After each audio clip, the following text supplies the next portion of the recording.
Welcome to this explainer. Today, we're unpacking a deeply complex and, frankly, tragic aviation incident, Swiss Flight LX1885. We're going to peel back the layers on what exactly went wrong up there, the technical vulnerabilities built right into modern aircraft, and the massive scrutiny currently facing the official investigation. Let's dive right into the core mystery here, because honestly, it defies how we generally think an airplane works.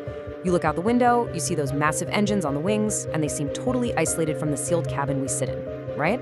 So how on earth does a mechanical failure way out there lead to a fatal, smoke-filled cabin in here? Well, to figure that out, we have to trace the exact sequence of events and look at the hidden aerospace systems connecting the two. Part 1. Emergency over Austria.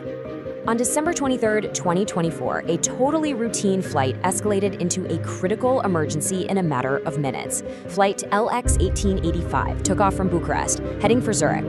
While cruising at 40,000 feet, out of nowhere, the aircraft suffered an engine failure. The crew immediately reported smoke filling the cabin and initiated a rapid diversion. Just 19 minutes later, they touched down in Graz, Austria, for an emergency landing. But the tragedy didn't end on the tarmac.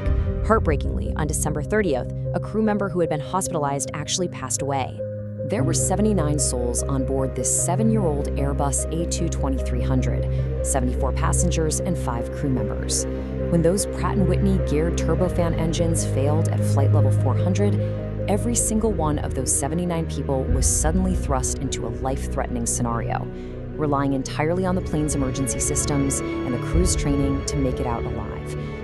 Now, they did successfully evacuate using the emergency slides down on the tarmac in Graz, but the physical toll of that cabin smoke, it was immediate and it was severe.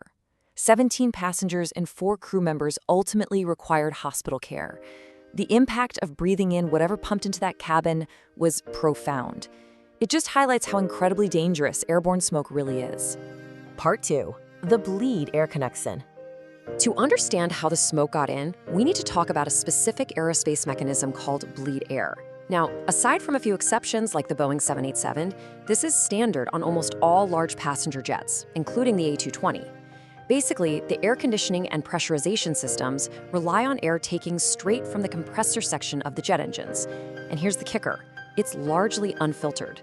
So when the left engine suffered an uncontained failure, tearing up the front drive gear system and 2 bearings, it essentially created a direct pipeline for disaster. That mechanical destruction allowed toxic oil fumes to flood the compressor, and because the bleed air system draws from that exact spot, it acted like a giant pump, sucking up those toxic fumes and blasting them straight into the cockpit and the passenger cabin. And what's truly alarming here? This is not a new discovery. Aviation experts have known about this vulnerability for decades. Take a look at this quote from a Society of Automotive Engineers report. It explicitly warns that the risk of getting contaminated air from the engine could arguably disqualify this whole design for transport aircraft. Yet, it's still the industry standard. And that design choice led directly to the nightmare on Flight LX1885. Part 3. A fatal equipment failure. It is absolutely devastating to report that despite wearing protective gear, a young crew member lost his life. According to the Graz Public Prosecutor's Office, the 23-year-old flight attendant's preliminary cause of death was hypoxic brain damage and cerebral edema. Simply put, his brain suffered massive, fatal damage due to a severe lack of oxygen during the emergency. This exposes a critical and ultimately fatal discrepancy in aircraft safety systems. You see, pilots have secure masks hooked up to pressurized oxygen from dedicated built-in cylinders. They're protected. Cabin crew, on the other hand, have to rely on PBEs, which is protective breathing equipment or smoke hoods. These hoods are really meant for firefighting, offering about 15 minutes of air using chemical oxygen generators.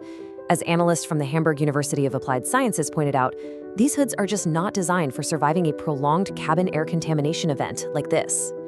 Adding another layer of heartbreak to this, Swiss was actually already in the process of replacing these exact PB masks. Back in October 2023, they started a replacement program because of known performance issues, which was scheduled to finish by early 2025. But sadly, the A220 fleet, including the aircraft flying that day, just hadn't been updated yet. Swiss CEO Jens Fielinger expressed his deep shock and grief, stating, "Our thoughts are with his family, whose pain we cannot imagine." It's a sobering reminder that behind the technical jargon, behind the debates over bleed air and oxygen generators, there are real human beings whose lives are on the line. Part 4. The investigation under fire. This incident has now escalated way past a standard technical review. It is a full-blown criminal inquiry. Following the flight attendant's death, the Graz public prosecutor ordered a forensic examination and brought in an aviation expert. They're actively investigating unknown perpetrators on suspicion of grossly negligent homicide and negligent bodily harm. They're looking for accountability. And things get even more complicated. The List law firm has leveled some shocking allegations against the Austrian Safety Authority, known as the SUB. They claim the SUB waited 7 whole days to formally notify international bodies about the accident. Even wilder, they allege that the crucial, potentially faulty PPE masks worn by the crew were transported by airport staff in regular garbage bags and just left unattended. That raises massive red flags about how critical evidence is being handled. Now, I want to be clear. Right now, these are just allegations. But a formal criminal complaint has been filed alleging corruption, obstruction of justice, and suppression of evidence. The complaint even points to a previous incident involving an Austrian Airlines flight, suggesting a history of downplaying major emergencies. The SUB strongly denies all of this, of course, but this cloud of suspicion hanging over the investigators themselves adds a really messy legal dimension to an already tragic story. So I'll leave you with this final thought. Explaining the mechanics of a failure only gets us so far when the system of accountability itself is being questioned. We know a mechanical failure at 40,000 feet exploited a known vulnerability, filled a cabin with smoke, and exposed fatal flaws in emergency equipment. But if the authorities tasked with uncovering the truth are themselves under investigation for mishandling evidence, how can we ensure the aviation industry actually learns from this? How do we guarantee the safety of millions of passengers in the future? The answer to that question is something we all need to be watching closely.